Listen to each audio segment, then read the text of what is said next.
When you see the acceleration, you can do it like this. It's a positive value. Then just draw a constant function. Next, when you integrate a constant function, you get a linear function, and the slope is positive. Then you can draw it going up like this. Let's assume initial velocity is 0, then v equals 2t, and when you integrate once more, you can solve the problem like this. And just like that, the graph is perfectly drawn. So if you solve the problem like this, you should be able to solve everything, got it?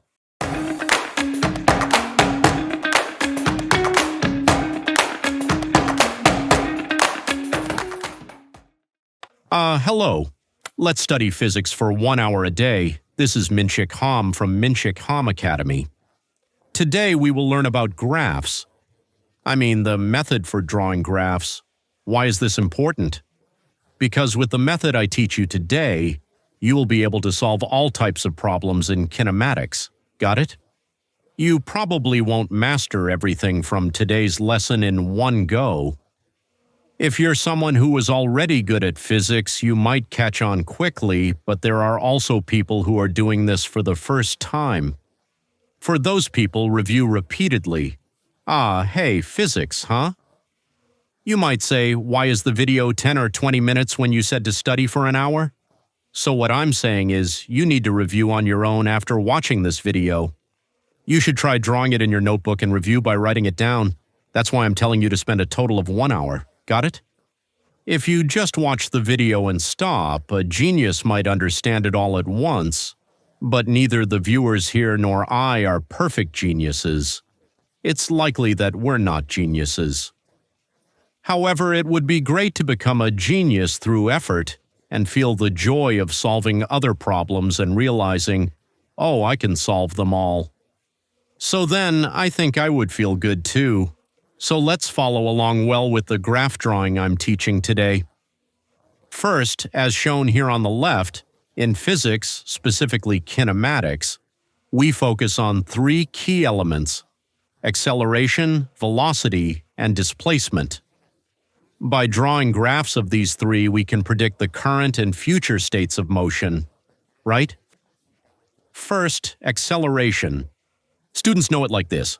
Displacement or position is represented by s, velocity by v, and acceleration by a. If you differentiate displacement with respect to time, you get velocity, right? ds over dt. And acceleration is what you get when you differentiate velocity with respect to time, dv over dt. Students originally know it as displacement over time, right? And they also know this as speed over time. This is the expression we use in middle and high school, and this is how it's expressed in college, right? So with respect to time, differentiate displacement, then velocity, and then differentiate velocity with respect to time to get acceleration. And from the perspective of this graph, when going up this way, it becomes differentiation. Differentiation. Then if you differentiate velocity once more with respect to time, it becomes acceleration. So when going up this way, it's differentiation, and when going up that way, it's differentiation like this. Differentiation. Then when going down the other way, like this, it is integration. Integration. And when going down here, it is also integration, according to time. Then, as I mentioned earlier, integration with respect to time is expressed like this. Like this. Then, as I said earlier, it becomes velocity, right? You can put this in place of a, as mentioned earlier. Right? If you insert it, it becomes integral dv over dt, then dt. So this cancels out. Then what happens? V becomes an infinitesimal increment. This is it. dt is much smaller than delta v, so small that delta v approaches 0, that's dv. A very tiny amount. Infinitesimal increment. Infinitesimal increment. Adding up all these values becomes vv. These infinitesimals have the meaning of sum, integral. So here it becomes the integration constant c, because from a certain position to a specific time. Since it's not specific, this is called an indefinite integral. It's a set time. So the integration constant c is added. In physics, this integration constant c is what we call the initial velocity, v0. We don't write it as c, we write it as v0. When there is an initial velocity, you insert it like this. Then if you do it like this now, the equation for speed comes out. Conversely, if you integrate over time, the position comes out, as mentioned earlier. This becomes v, and this becomes vt, right? vt, then this becomes st. Into v, if you substitute ds over dt, the dt terms cancel out. And if you add all the s, what happens? It becomes s plus s0. Originally, since it's an indefinite integral, it's c, but in physics, if there is an initial position, it becomes s0 like this. Then I will express it in a general form, generalization. Then let's assume the acceleration time graph represents a uniform acceleration motion. Let's say the acceleration is a sub-zero. Let's assume this is positive. Positive. Then vt is integrated here with respect to time, and it becomes a0t plus v0, right? Do you understand? If you integrate here, it will be like this. Integrate. Then you can do this much in your head, right? In mathematics, first and second derivatives and integration can be done easily in your head. Yes, study them enough to memorize. Got it? It only goes up to the second derivative. Don't worry. Advanced mathematics is not involved. Got it? Then what about st? Integrate once more here, then what happens? It becomes 1/2 times a0 times t squared plus v0 times t plus s0. Then if you draw a graph here, it becomes a0, and since this is positive, it's a linear function with the intercept at v0. You can draw it like this. Then, in the case of s, at first, if there is an initial s0, you can draw a quadratic function like this. You can quickly draw it and be done. So later on, you won't be making these things. You'll solve it immediately as soon as you see it. Got it? You need to understand this concept well. Now, once again, let's briefly review. If we know a certain a0 and it's a constant function, what happens if it goes down? Because it's an integral, it becomes a linear function, If there's an intercept, you start from the initial value and draw the linear function like this. Then, if you integrate here again, yes, it becomes a graph. It becomes a graph.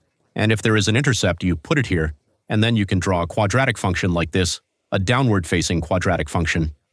So when drawing this, it's important whether the slope of the linear function is positive or negative. Look, the speed is a linear function, and if it's a constant function here, it's positive. It's above, right now. Then just check the intercept, and since the linear function is positive, you can draw it like this. Do you understand? You only need to check the intercept, just the intercept. As for time, it's always positive, so you draw it in the first quadrant. First quadrant, second quadrant, third quadrant, fourth quadrant, right? So as you draw here, it becomes a graph like this. You only use this. Here, if there is an intercept, you draw it like this on the linear function plane. Do you understand? That could be possible. Next, in the case of negative, if it's negative, right? There are cases where the slope a0 is negative. In the case of negative, it's a linear function, but there could be an intercept here like this. Initially v0, then it goes like this. Do you understand? If there is this intercept, it goes down like this. Got it? Next, quadratic functions are quite important. Usually, this st graph often features quadratic functions. So, the slope here, the slope of s, comes straight down and is used as the slope. Got it? The slope of the quadratic function, so if this is positive in the vt graph, the quadratic function becomes like the y equals x squared graph we know. Here, this means it's concave up, a quadratic function that opens upward. This is the basic quadratic function we know from mathematics. Concave up. And if the intercept is here, if the intercept is at some s0, for example, then after raising it like this, it becomes like this. So we use this graph, this one here. As shown here, this graph would be this graph, right? Next, there is the case where the quadratic function's slope is negative. If it is negative, this is a concave down or opens downward, a quadratic function that opens downward. Just remember this well, okay? Then, if there is an intercept s0, you shift the graph like this, and it becomes a concave down. It opens downward. Do you understand? If you understand this concept well, it will be fine. Got it? concave up, concave down, then just understand the concepts of positive and negative slope well, and students will quickly practice drawing. You probably won't be able to draw it as quickly as I do right away, but you solve practice problems using one method, right? As you follow along, I think you'll eventually do better than me. Okay? Now, since we've covered the basics, let's try drawing a problem. As an example exercise, let's say the slope is 2. If a graph like this appears, there are cases where acceleration is given and cases where it is not. Right? If acceleration comes up, you can do it like this. Watch closely, it's this amount. Then you can draw it as a constant function. Then when you integrate a constant function, it's linear. Oh, but the slope is positive. Then you can draw it like this. Do you understand? Then if there are initial conditions, you just need to adjust accordingly. You just need to do this parallel shift. Got it? Then let's assume v is not there for now. Then it becomes t, and if you integrate once more, it becomes like this. Since it's positive, draw a graph that opens upward. S equals t squared, so you can solve the problem by drawing a graph that opens upward like this, and just like that, the graph is perfectly drawn. So you can solve all the problems like this. Got it? Does this make sense? You might be thinking, can I solve difficult problems this way? But I'll show you how to solve all of them with one method, so just follow along step by step for now. You need to practice drawing graphs a lot. The more beginner you are in physics, the harder you need to work. Then anyone can get an A+. Got it? Next, the second thing you need to know is graph interpretation. Graph interpretation. Having learned how to create graphs earlier, graph interpretation. You need to know how to interpret graphs to solve problems, right? That's why graph interpretation is important. Then, among the students for a moment. Huh? Why only draw positive values? You might ask that. If it's negative, you need to draw it like this for negative cases. Let's draw another one. Let's say A is negative. Negative. Then you can draw it like this. Got it? Then what about V? It becomes minus t. So, minus t, the graph looks like this. Then how about S? S becomes minus t squared like this. If there is nothing at the beginning, it becomes a concave down graph like this. You can understand it like this. If this value is at a certain level, it becomes a graph that gradually decreases. So this was just drawn as practice. Now let's solve it together according to the exam questions. Let's look at the graph. The most important graph here is this one because it can go both upwards and downwards. Got it? And you can also draw the graph upwards. If you integrate downwards, you can draw it like this, and it can also be interpreted. It can be interpreted upwards and downwards. So because the derivatives of this are these values, it can be interpreted and drawn. Got it? Drawing and interpreting up and down. So this is the most important graph. It's a velocity time graph. So you can solve problems centered around this. How do you do it? Then look, if in the exam question, this is all that's given, this or OT, it's given like this. If so, when students go up here, they can differentiate with respect to time, so A becomes O, right? So you can just draw the graph right away. Like this. Do you understand? Next, for S, if you integrate, it becomes 1/2 of O times t squared. So the integrated S0 is added if there's an initial position mentioned in the exam question. Let's look at this more while solving problems, then it becomes like this immediately. In this way, the velocity time graph is important. Secondly, you need to look at the graph area. You need to look at the meaning represented by the slope or the area represented. Now let's see, first in this AT graph, this area, for example, let's say this is 1 second. This 1 second. If you represent the red shaded area here, what this is that this red area is. In the AT graph, the area under the curve represents a definite integral. It's the definite integral of A from 0 to this point, integrated over time. This value is delta v, the change in velocity. This time there is no integration constant. Got it? Because it's a definite integral, from 0 to somewhere, it's a definite integral, so it becomes delta v. Simply put, it's subtracting the initial time from this time. Got it? So v at this time minus v initial. This value represents delta v. Got it? So, simply put, let's look here. In this concept, how is the red area calculated? The red area is 5 multiplied by 2. Then what is delta v? It becomes 10 meters per second. Then, here, from 0 to here, it represents this. If you go down here, the area represents this. It's delta v. It represents the change in velocity from 0 to this second here. What is this red area? Change in velocity. It's not velocity. Got it? Remember well. So, this becomes 10, like this, 10. The change in velocity because the acceleration increases by 5 per second, so after 1 second it should increase by 5, and after 2 seconds it increases by 10. That's what it means. Got it? The increase in velocity. And let's look at the area on this velocity time graph. I'll shade it in blue. This area is the area of the velocity time graph. This represents delta s, and this shows delta v. So delta s is the change in position.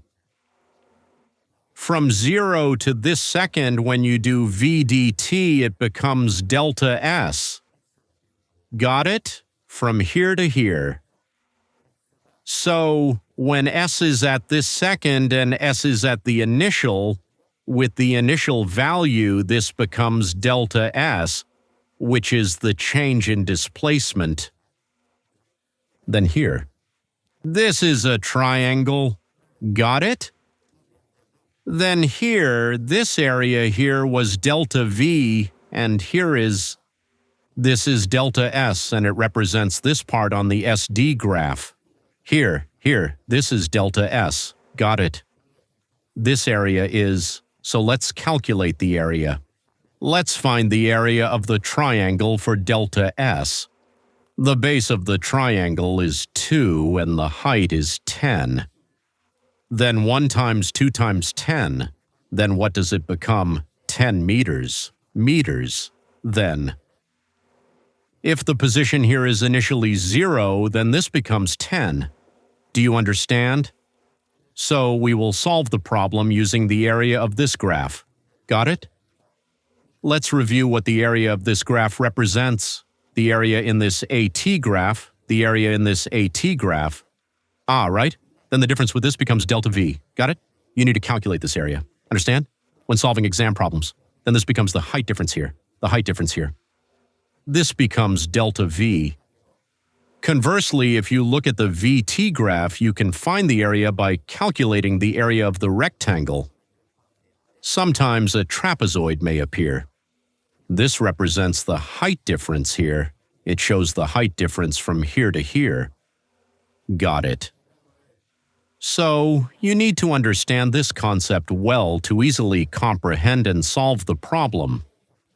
So, at first the concept might seem difficult, but after you solve all the practice problems with me, you'll realize, wow, this is actually super easy. So, understand this concept well, and conversely, here each slope, this slope, represents the instantaneous velocities here.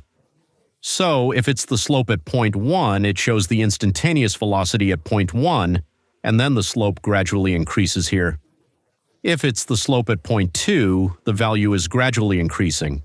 This time, I said the instantaneous velocity slope represents this point, right?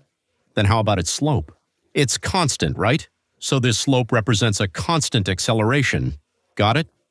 Understanding this area is more important than the slope problem.